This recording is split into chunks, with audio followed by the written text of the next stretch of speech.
How many of y'all had a good night in the PS5 party, playing all night, having good conversations, and after that good conversation, you thought to yourself, man, we should really start a podcast? Because I ain't gonna lie, I've done that about 12 times myself. And not gonna lie again, I consider that a canon event. Now, a canon event is defined as an event everyone must go through to keep the universe intact. Now, I don't know about y'all, but I like my universe being in one piece. So we all gotta go through this. So today we're gonna be reacting to this video called Unavoidable Male Canon Events by OneCloud9, where he gives us some of his unavoidable canon events. But not gonna lie, the podcast one is mine. What's yours, J-Dub? I ain't gonna lie, one of my canon events, bro, is like in high school where you end up like almost falling in love with the school thought, bro. That is a canon event. Ah, man. Cause you will never know, bro. They be sneaky, bro. And then one of the bros be like, "Hey, bro, hey, that's the girl that, hey, bro, she going." I'm like, "Oh man, canon event, bro. You can't avoid it.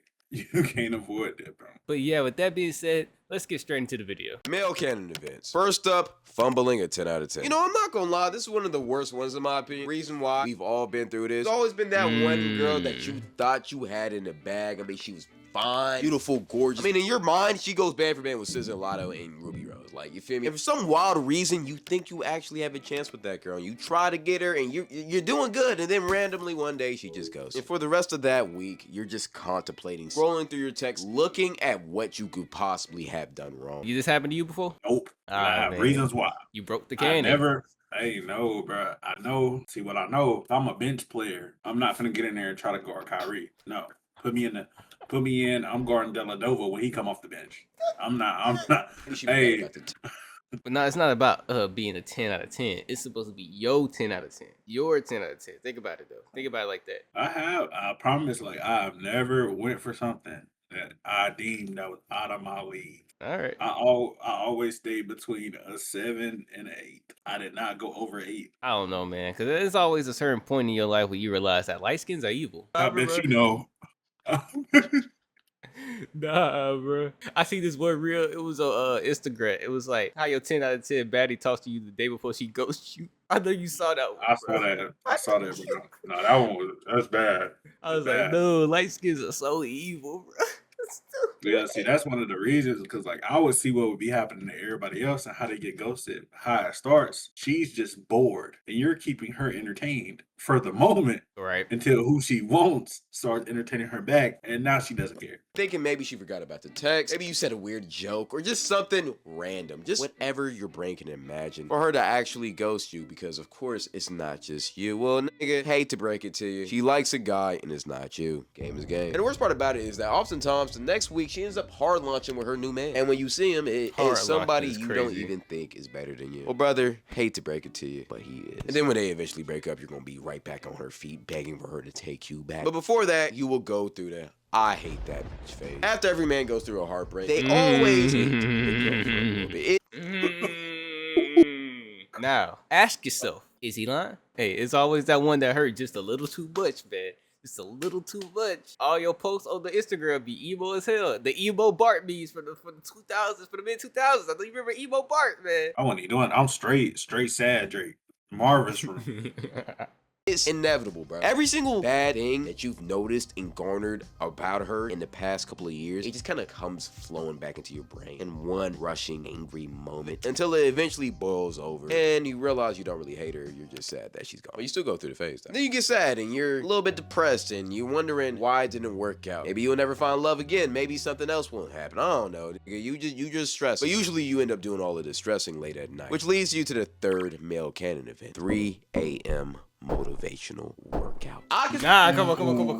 I ain't gonna lie, he hit it. That one right there, I don't care who you are. If you're a guy, you've been up at 3 a.m. I gotta knock out some push-ups real quick. I gotta knock something out. Hold on, matter of fact, hold on. Man, doing push-ups, ain't he? How many need we did? How many? Bro, get your ass off the ground. Hey man, if we get 200 likes on this video, Tia do 100 push-ups, and I'll watch and count. Hey man, we didn't agree. I didn't agree to this. What are we doing? Hold on. Hey man, you signed the contract. What contract? But nah, everybody has been through that. Hey, you gaming with your boys, it's like 2 a.m., 3 a.m. You realize, man, what am I doing, bro? Oh, the one that's worse, I ain't gonna lie. Being an athlete, the athletic you want motivation is like 10 times worse, bro. It's like, bro, you would be up. You watching the Tavon Austin highlights. You sitting up, you watching Tavon Austin highlights. You watching Ray Lewis biggest hits. I get up, put my cleats on, turn the light up outside, and I'm doing drills, footwork, up downs. Man, I gotta make it. I gotta make it. I ain't make it. I ain't make. But I was working hard though. Oh my mama, I was putting that work in. 3 a.m. I'm outside. I got the ladder drills going. Foot in, foot out. Man, I don't know why they be happening. You just get that random spurt of motivation, man. It's insane. I can speak for all of us. We've all been through. Whether it was a breakup or a heartbreak, or maybe you just realized you're a bum. You went through that phase where you thought at 3 a.m. in the morning, you was gonna change the world. You started doing push-ups, started watching David Goggins videos. And you're up all night feeling motivated and thinking that you're finna rule the world. You're finna be the most swole, chiseled, drizzled, gizzled, diggled, fadiddled, top tier man that you can be. And then you wake up after you pass out on the floor from doing all of them push-ups. Look at your surroundings, realize your room is still dirty, and then eventually come to the realization that you'll never be that guy. But you know something else that can send you into this motivation? Why is he so mean? Canon event number 4, going bold. I promise you, every single person watching this video has gone through this phase, and most of the time it's because of your dad. Brother, I am gonna tell you right now, for the first 5 years of my life, I had to be completely butt naked Michael Jordan bald, because when my dad was 28, he stopped growing hair, and ever since that day he decided that he didn't want me to grow hair either. And it was the most aggravating thing of my life, and I'm sure every single one of y'all went through that same thing. And the worst part about it is that after he allowed me to have hair, he only allowed my hair to get to a certain length, which is known as the bald fade, which most of us have gone through, especially black children. And the worst part about this is that back then, when I was growing up, the mohawk was very popular. It was during the LaMelo, Odell, mohawk fade, and everybody and their mother wanted a mohawk, and I wanted that. Man, oh, I was hating so bad, because you know, like, Odell came through with the mohawk, bro. Everybody was getting a blonde mohawk, bro. I wanted a mohawk so bad. You either was getting a mohawk, or you was getting a blonde dye patch, or you was getting a fro, and you had the sponge going every day. You had to twist. You was tough. I finally convinced my mom to grow my hair out. We go to Atlanta, see my dad. My dad was like, we finna go somewhere. I was like, cool. I'm thinking we finna go to Dave and Buster's, chill, you know what I'm saying? Go do something. Man, took me straight to the barbershop, fam. Nah. All I felt was that, yeah. Man, they started falling, boy. I couldn't do nothing but take it. Pause. Man, straight skit fade, man. I don't know. I grew up with her, so when I finally cut mine off, it was my own choice. She did like the bald fade, but eventually we got to grow our hair back out, so I ain't really have to go through that. Most of it was like by choice. Even this is by choice, because I had dreads like 5 months ago, so, you know, it was always up to me. I ain't got this Canon event because I ain't had no dad, man. Lesson of the day, if you want to keep your hair, grow up without a dad. That's all you gotta do. I wanted that so bad, but no, I couldn't get it because my dad said, and I quote, if you get a mohawk, you have to walk around naked everywhere because the Mohawk tribe did. Yeah, I don't know why that nigga said that. That was some fucked up shit. But basically, he was just trying to get me to be bald like him. So, hey, yeah, I guess it kind of worked. For a little bit. Now we got these. But something else that dads often made us do was help them around the house. And one thing that I know for sure that we all went through was our dads getting mad at us when we didn't hand them their tools fast enough. My brother in Christ. Okay, look. No dad. Dad wasn't here, Gabe. Didn't have to do this. It wasn't the fact that you not fast enough. Yo, go get me the Doohickey 2000. You looking through the tools. I guess it's this one. I guess here. Man, that ain't the Doohickey 2000. That's a Boohawker 2. I don't know what that feel like, man. I ain't gonna lie. No, I know the worst thing from like what I hear from everybody else is like when they gotta hold the flashlight. Your dad say it's the right spot. He get mad because what he doing not working, and I never experienced it. Me, I probably will with like my son or something, but I'll be on the other side of it. Nah, I learned to just ask questions before you even run to the toolbox. So what does it look like? What is it shaped like? What color is it? I'm asking all that. I ain't trying to get yelled at because the worst feeling you bring Man, this ain't the goddamn. Now he got to get up from under the car. Man, it's right here, man.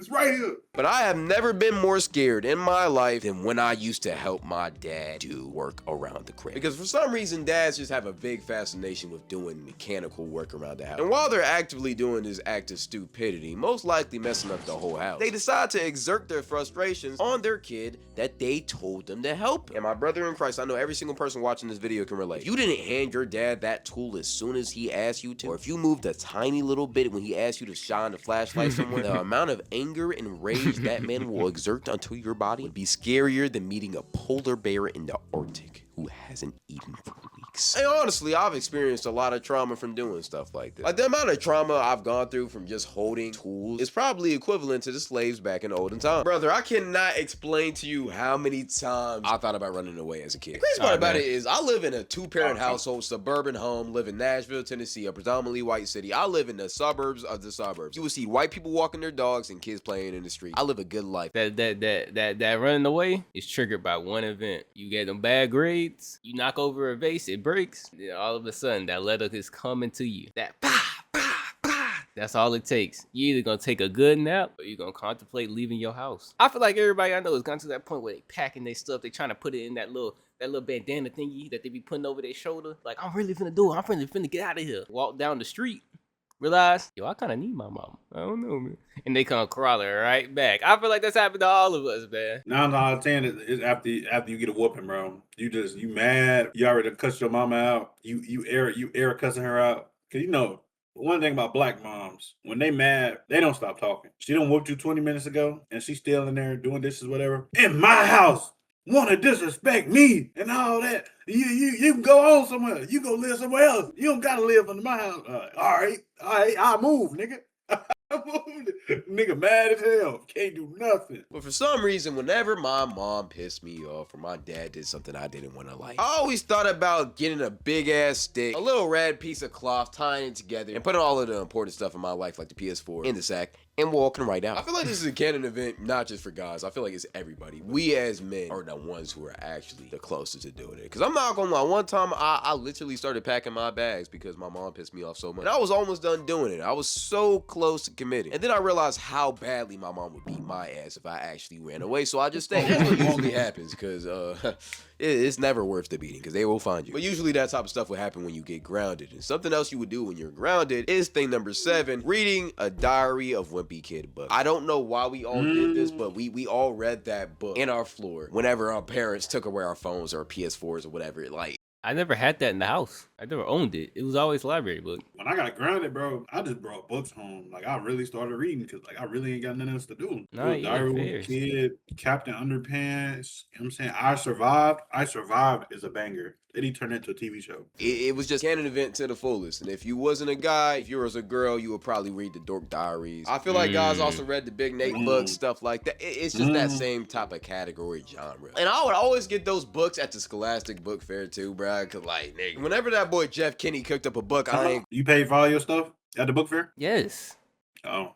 I was the only nigga stealing from the book fair? No, but you're not gonna put me in that category. I was like, dang, I'm $5 short, man. I wanted the Minecraft book. Hey, man, I was grabbing shit. I'll come back. I'm flexing when I get to class. Hands full of the bookmarks. They move, cuz. I had the sports ones. I had the Lamborghini one. I'm back in class. Flex. Yeah. Well, you can't afford this. Ain't even pay for it.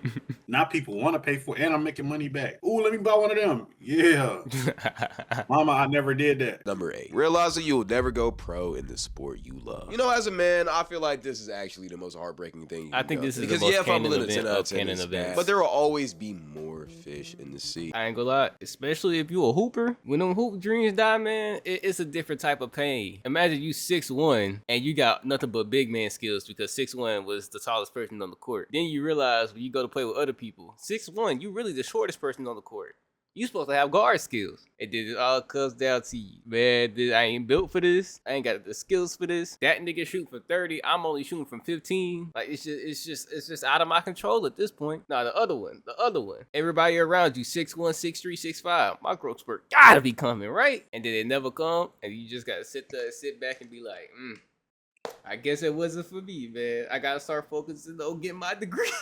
when it comes to the basketball part, your basketball dreams will die way quicker than your football dreams. And it usually happens like either your coach sign your team up for a tournament or you go to an AAU tournament. You learn how greasy this shit get. Niggas out here 360 windmill dunking. You like, I ain't never did. I'm barely grazing the rim. He the same age as me.